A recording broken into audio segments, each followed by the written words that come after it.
La Suisse a évité de justesse une importante crise diplomatique cet été. Les hélicoptères de l'armée sont allés puiser 53 000 litres d'eau, apparemment sans autorisation, dans le lac des Rousses, 800 mètres au-delà de la frontière, pour abreuver les vaches assoiffées du canton de Vaud. Cet incident a provoqué l'ire des autorités régionales et les moqueries des médias internationaux, qualifiant cette polémique de nouveau Watergate. Retour sur une saga qui a connu un dénouement heureux la semaine dernière. Cynthia Lecoultre, Mehmet Jordan.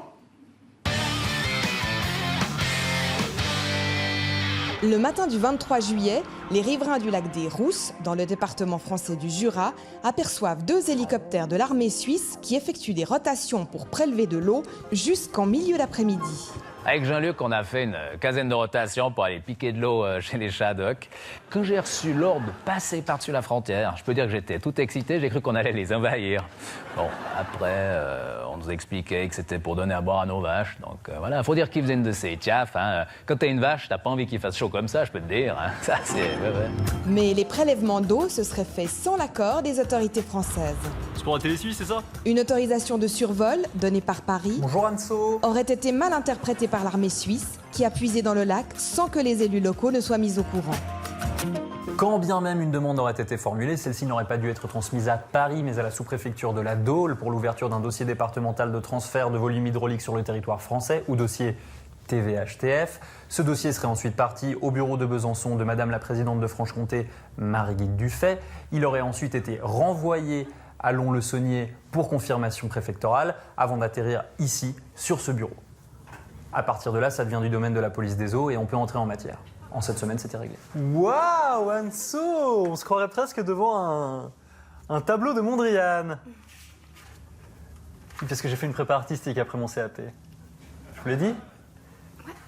Je vous l'ai déjà dit. Et si la procédure ne plaisait pas à nos voisins suisses, je ne vois pas pourquoi ils ne seraient pas plutôt allés puiser de l'eau dans le lac de Joux.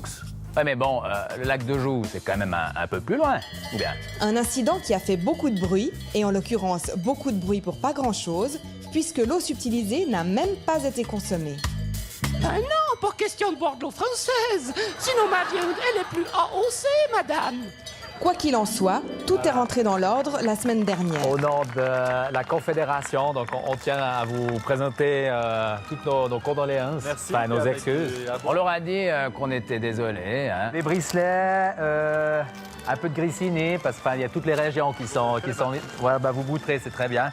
Et puis, petit détail, hein, on ne pouvait pas s'empêcher. Attendez, je vais l'ouvrir, parce que sinon, avec votre tignasse, ça ne va jamais passer. Non, c'est du bon matériel, c'est suisse, voilà. Non, vous êtes miro comme un chamois, là. Voilà. On leur a offert un forfait d'heures de vol en hélico. Et puis, on leur a promis de tout remettre propre en ordre, avec de l'eau bien propre, bien de chez nous. C'est donc la fin d'un feuilleton estival qui aura ébranlé les relations franco-suisses. Mais le soleil brille à nouveau, temporairement, sur l'arc jurassien.